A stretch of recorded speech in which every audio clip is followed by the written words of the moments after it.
जय हिंद दोस्तों, वंदे मातरम। यदि आप लोग भारत देश में रहते हैं तो आप अपने आप को सौभाग्यशाली मानिए, क्योंकि आप अभी अभी दुनिया की सबसे बड़ी डेमोक्रेटिक एक्सरसाइज का हिस्सा बने हैं। यदि आपने चुनाव डाला है तो दुनिया की सबसे बड़ी डेमोक्रेटिक एक्सरसाइज मतलब यहां पर करोड़ों लोगों ने एक देश की सरकार को चुनने के लिए अपना योगदान मतदान के रूप में दिया है। इन टोटल 7 फेजेस में ये मतदान की प्रक्रिया पूरी हुई है।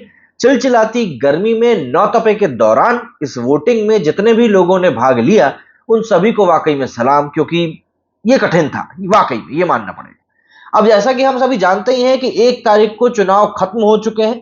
कल यानी कि 4 जून को नतीजे हमारे सामने होंगे। राहुल बाबा के सिर पर ताज सजेगा या नरेंद्र मोदी एक बार फिर से गद्दी संभालेंगे, ये हमको कल दोपहर तक बहुत हद तक पता चल ही जाए। लेकिन अगर इन सब चीजों के बीच में आप भी मेरी तरह एक यंग वोटर हैं तो आपके लिए ये जानना बेहद जरूरी है कि आखिर ये एग्जिट पोल नाम की चिड़िया क्या होती है, जिसमें कि इस समय एनडीए को भारी बहुमत के साथ में जीत मिलती हुई दिख रही है। कई जगहों पर 400 पार का नारा सिद्ध होता हुआ दिख रहा है तो कई जगहों पर 350 370 सीटें मिलने का अनुमान लगाया जा रहा है।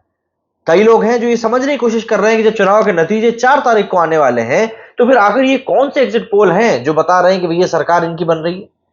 ये सब चीजें आपके और मेरे लिए जानना बेहद जरूरी है, क्योंकि हम सभी, जैसा कि मैंने आपको शुरू में ही बताया, एक बहुत ही ऐतिहासिक लोकतांत्रिक ताकत वाले देश का हिस्सा है। तो ये सब जानना हमारे लिए बेहद जरूरी है। तो देखिए, माजरा कुछ यूं है कि इस बार जो ये चुनाव हुए हैं, इलेक्शंस हुए हैं, ये 18वां लोकसभा इलेक्शन था हमारे देश का।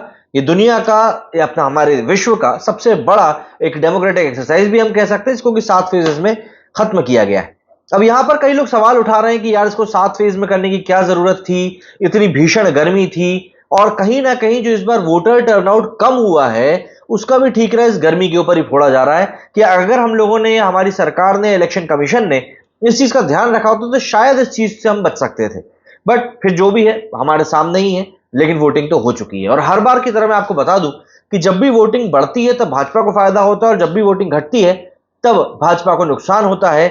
ये एविडेंटली देखा गया है, लेकिन इस बार ऐसा लग रहा है कि इतिहास कुछ ना कुछ अलग पलटी खाएगा। तो ऐसे में इससे पहले कि हम लोग एग्जिट पोल की तरफ बढ़े, सबसे पहले हम लोग ये जान लेते हैं कि आखिर ये एग्जिट पोल होती क्या भला है। देखिए, एग्जिट पोल कब रिलीज होते हैं, सबसे पहले तो आप इस बात को समझिए। मान के चलिए कि 1 तारीख को चुनाव हुए, आखिरी चरण के मतदान हुआ, शाम को 6 बजे तक आप मतदान कर सकते हैं, और अगर आप पोलिंग बूथ के अंदर एंटर कर चुके हैं तो 6 बजे दरवाजे बंद हो जाएंगे और उसके बाद आप वोट डालकर बाहर निकल सकते हैं। मतलब मोटा मोटा आप मान सकते हैं कि 6:15 6:30 बजे तक पोलिंग बंद हो जाती है। तो ऐसे में इलेक्शन कमीशन के द्वारा कहा गया है कि आप किसी भी तरीके से एग्जिट पोल्स को चुनाव खत्म होने के आधे घंटे के अंदर तो रिलीज नहीं कर सकते। मतलब इनका यह है कि चाहे चुनाव चल रहे हो या चुनाव खत्म हो गए हो, जैसे चुनाव के दौरान तो आप कर ही नहीं सकते, क्योंकि मान लीजिए चुनाव के दौरान जब चरण चल रहा है, भाई पहले दूसरे चरण के बाद में आपने बोल दिया ये फला पार्टी जीत रही है, वो फला पार्टी जीत रही है, तो इससे वोटर्स की मानसिकता के ऊपर एक असर पड़ सकता है, जिससे कि उनके ऊपर एक इन्फ्लुएंस आएगा। उस चीज से बचने के लिए कहा जाता है कि भाई एग्जिट पोल किसी तरीके से सामने नहीं आएगा। तो आखिरी दिन जो वोटिंग होती है उसके आधे घंटे के गैप के बाद में एग्जिट पोल जारी कर दिए जाते हैं। अब ये एग्जिट पोल्स जारी किस बेसिस पे होते हैं, सबसे बड़ा सवाल ये है। तो देखिए, हमारे देश में जब शुरुआत में एग्जिट पोल्स के नतीजे आया करते थे तब एक जो सैंपल स्पेस रहता था वो काफी छोटा रहता था, लेकिन आज की तारीख में वो काफी बढ़ चुका है। सैंपल स्पेस क्या होता है वो भी जरा समझते हैं, लेकिन उससे पहले आप एग्जिट पोल को इस तरीके से समझिए कि एग्जिट पोल दरअसल उन सर्वेस के ऊपर लिया गया एक फैसला होता है या एक अनुमान होता है जो कि दर्शकों के सामने रखा जाता है। मान के चलिए कि मैं और मेरे साथ करीब 10 मेरे दोस्त वोटिंग करने के लिए जाते हैं, तो हम 10 में से करीब करीब 4 लोगों का ये लोग इंटरव्यू लेंगे या 5 लोगों का इंटरव्यू लेंगे, और हम 5 लोगों से पूछेंगे कि भाई आप कहाँ के रहने वाले हैं, आपकी उम्र क्या है, आपकी पसंद की सरकार किसकी है, और आपने किन मुद्दों के ऊपर वोटिंग करी है। इन कुछ के जो कुछ सवाल होते हैं इनके ऊपर एक बेसिस बनाकर ये लोग एक नैरेटिव तय करते हैं कि भाई इस तरफ का जो झुकाव है वो ज्यादा है, और इस बेसिस पर ही ये लोग अपने एग्जिट पोल का पूरा डेटा तैयार करते हैं। मतलब ये एग्जिट पोल के अंदर जो सबसे महत्वपूर्ण चीजें ध्यान रखी जाती हैं वो होती है सैंपलिंग, मतलब कि टोटल सैंपल साइज क्या रहेगा। जैसे कि मैंने आपको शुरुआत में बताया कि जब हमारे देश के शुरुआत के चुनाव हो रहे थे तब सैंपल स्पेस जो रहता था, सैंपल साइज जो रहता था वो 20-30 हजार का होता था। मतलब 20-30 हजार लोगों से सर्वे कर लिया, उसमें जो भी कुछ फैसला निकल कर आया वो पूरे देश का एक फैसला मान लिया गया।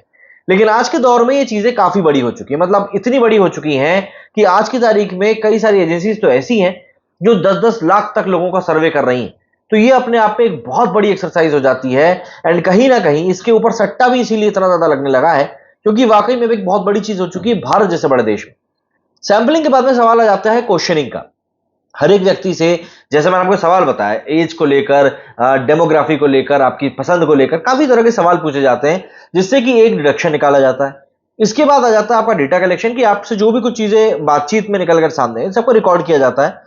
एंड इसके बाद में एक ग्राफिकल रिप्रेजेंटेशन तैयार किया जाता है जिससे कि जो एक्सपर्ट्स होते हैं वो बैठकर अपना एक कंक्लूजन निकालते हैं पूरा एनालिसिस करके कि भैया क्या है क्या नहीं है।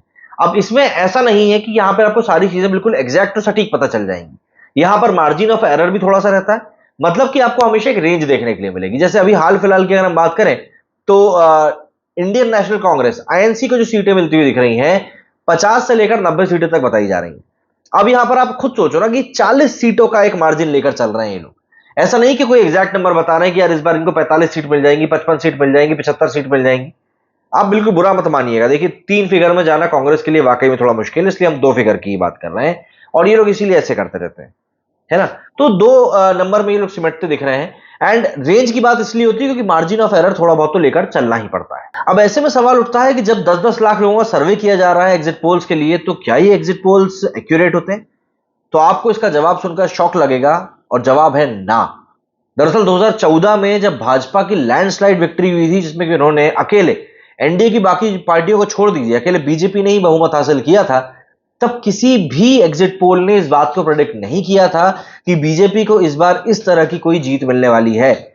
यह बात हर कोई कह रहा था कि एनडीए इस बार सरकार बनाएगी, बट यह बात कोई नहीं कह रहा था कि बीजेपी अकेली सरकार बनाने में सक्षम होगी। मतलब अगर मैं एनडीए को लेकर हुए प्रेडिक्शंस की बात करूं 2014 की, तो इंडिया टुडे सिसेरो का जो प्रेडिक्शन था वो काफी कम था 272 सीट से, लेकिन जो एक्चुअल रिजल्ट निकल कर आया वो करीब 336 सीट्स का था एनडीए का। एंड बीजेपी अकेले ने ही 282 सीट जीती थी। कुछ ऐसा ही हुआ था न्यूज 24 चाणक्य का, इसने 340 सीटों का दावा किया था। सीएनएन आईबीएन ने 280 सीट्स का दावा किया था, लेकिन किसी ने भी बीजेपी के यहां पर 280 सीट जीतने का दावा नहीं किया था। वहीं बात करें अगर हम लोग यूपीए के लिए हुए 2014 के प्रेडिक्शन की, जो आज की तारीख में इंडिया ब्लॉक हो चुका है, तो यूपीए को लेकर इंडिया टुडे ने कहा था 115 सीट, न्यूज 24 चाणक्य ने कहा था 101 सीट और सीएनएन आईबीएन ने कहा था 97 सीट। जबकि यूपीए की टोटल जो कुल मिलाकर सीटें आई थी वो 60 थी और इंडियन नेशनल कांग्रेस की अगर हम लोग बात करें तो वो मात्र मतलब 44 सीटों के ऊपर सिमट गई थी। और 2019 में भी कुछ ऐसा ही हुआ था कि एग्जैक्ट पता नहीं चला था। लेकिन अब अगर हम बात करें पोल ऑफ पोल्स की, मतलब जो सारे पोल निकलकर सामने आ रहे हैं और उन पोल में क्या जानकारी आ रही है, तो उससे आपको ये समझना पड़ेगा कि इस बार इंडिया टुडे की हम बात करें, न्यूज टुडे चाणक्य की बात करें एंड सीएनएक्स की बात करें, तो इन तीनों ने तो मोदी जी की बात के ऊपर ठप्पा लगा दिया आपकी बार 400 पार का। एनडीए को लेकर इंडिया टुडे ने कहा है 361 से लेकर 400, चाणक्य ने कहा है 385 से लेकर 415, सीएनएक्स ने कहा है 371 से लेकर 401। एंड यहां पर ये एक बहुत ही लैंडस्लाइड विक्ट्री बताई जा रही है एनडीए के लिए, लेकिन बीजेपी को यहां पर किसी ने भी 400 पार नहीं बताया। एनडीए को लेकर फिर भी एक प्रोबेबिलिटी है। अगर हम मोटे मोटे सर्वेस की बात करें तो करीब करीब 10 में से 7 सर्वे ऐसे हैं जिन्होंने कि बीजेपी को 340 से 380 के बीच में रखा है। वहीं पर अगर हम बात करें 3 सर्वेस की तो उन्होंने एनडीए को 400 पार बता दिया, मतलब कि भैया 400 सीटों से ज्यादा जाने वाले हैं। अब ऐसे में कई लोगों के जहन में सवाल आ रहा है कि जो भाजपा अभी तक 340 से 350 सीट जीत रही थी, तो वो 50 सीट एक्स्ट्रा कहां जीत रही है? भाई अभी तक जो आपकी सीटें हमने मान लिया कि वो है, तो वो एक्स्ट्रा की जो 50 सीटें वो कहां से आ रही है? देखिए इसमें सबसे बड़ा सवाल ये आता है कि भाजपा ने कहां कहां पर अपना दायरा बढ़ाया है। तो इस लिस्ट की अगर हम लोग बात करें तो जो प्रेडिक्शंस निकलकर सामने आ रहे हैं, जो एग्जिट पोल में बातें बताई जा रही हैं, उसमें एक चीज बताई जा रही है कि सबसे पहले तो नवीन पटनायक जी के उड़ीसा, दूसरे नंबर पर है ममता दीदी का वेस्ट बंगाल और तीसरे नंबर पर है साउथ। इन 3 जगहों पर भाजपा ने सेंधमारी करी है जहां से कि उसने 50 सीटें खींच के लाने का दावा किया है। अब देखिए कितनी सीटें आती हैं कितनी नहीं आती ये हमको कल पता चल जाएगा, बट फिलहाल के लिए अगर हम लोग बात करें तो उड़ीसा, वेस्ट बंगाल और साउथ, ये 3 मेजर रीजन्स हैं जहां से कि भाजपा ने सीटें निकालने की कोशिश करी। जैसे अगर मैं उड़ीसा से बात करूं तो बताया जा रहा है कि बीजेडी जो है नवीन पटनायक जी की, वो इस बार पूरी तरह से सिमट रही है और करीब 18 से 20 सीटें जो है वो अकेले उड़ीसा में भाजपा को मिल रही हैं। अगर वहीं हम वेस्ट बंगाल की बात करें तो यहां पर भी 26 से 30 सीटें जो हैं भाजपा को मिलती हुई दिख रही हैं, जो कि पिछली बार से करीब 10 सीटें ज्यादा है।